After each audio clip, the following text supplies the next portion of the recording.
मित्रांनो, मी आज एकनाथ गरड, मी आज कांशीमधून आणि परभणी जिल्ह्यामधून भरपूर लोक आले आहेत आणि ते स्वतः जीवाची न पर्वा करता आज त्यांच्याकडे काही साधन असताना जेवणाचं कसं साधन नाही. 2 दिवस झाले ते आज झोपले पण नाहीत आणि आज त्यांना म्हणजे झोप येत पण नाही.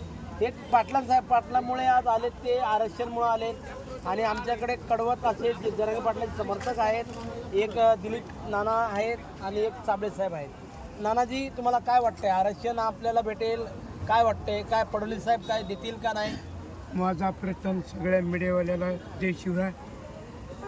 हे आज जे शासन जे बोटाव खेळवायले, ह्या बोटावरले ते बोटाव आज देव उद्या देव. आज पाटील किती वर्ष झाले बेजार आहेत. थोडे तरी ह्या राजकीय पुढाऱ्यांनी थोडी लाच धरायला पाहिजे. कारण का तुम्हाला माझर चौदा हो, जनता ही खुर्ची बसविणारी आहे. काय आज जरी तुम्हाला ह्या भाजपवाल्याला इतर पक्षाला जरी पदाचा माज आलेला असेल तर एक ना एक दिवस जरांगे पाटलाच्या आशीर्वादानं तुमचा रावणासारखा शेक कमी होणार, म्हणजे कमी होणार एक दिवस.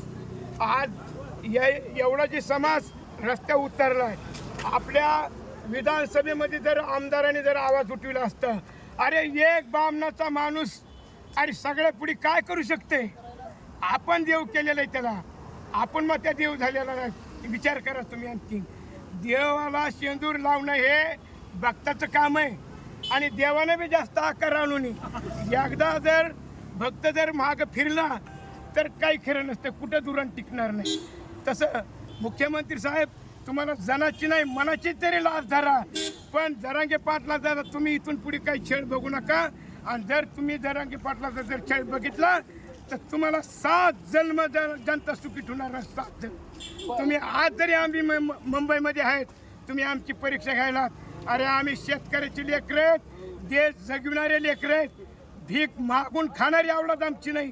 पण तुम्ही जर आमच्या मराठवाड्यात आलात तर तुम्हाला बुटाशिवी नाही जर मार खाल्ला तुम्ही तर ही खानदान मराठीची नाही.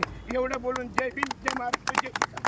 पण एकनाथजी, आपण आज बघतोय 90% लोक आपण शेतकरी बांधव हे आहेत, पण ह्याच्यामध्ये शेतकरी बांधवांचं नुकसानच होत चाललं आहे. आज तुम्ही बघताल तर शेतकऱ्यांना कापसाला भाव नाही, ना सोयाबीनला भाव नाही. आज अवकाळी पाऊस पडतोय, म्हणजे शेतकऱ्यांचं आज म्हणजे करो की मरो, म्हणजे मरणच एक त्यांच्या आयुष्याला आलं आहे. तर आज माझं म्हणणं एवढंच आहे की तुम्हाला अपेक्षा काय आहेत? म्हणजे आरक्षण महत्त्वाचं आहे का तुमचं बाकीचं दुसरं महत्त्वाचं आहे? नाही, शेतकऱ्याला ही शेती सुद्धा प्रिय असती. शेतकऱ्याची शेती उद्योग सध्या धोक्यात आलेला आहे. वरून भाव नाही, ऊसाला भाव नाही, कापसाला भाव नाही, सोयाबीनला भाव नाही.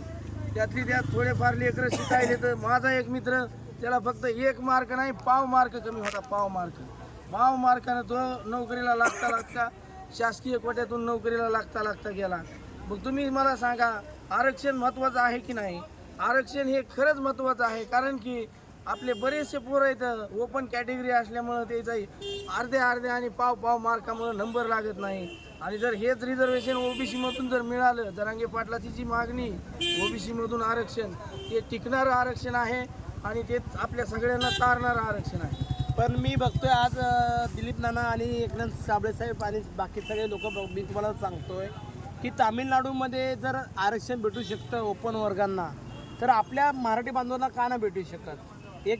मी एक मीडिया म्हणून तुम्हाला बोलू शकतो आणि तुम्हाला सांगतोय आपल्याला आरक्षण भेटेल आणि तुमची मेहनत कुठं वाया जाणार नाही. एक मराठा, लाख मराठा.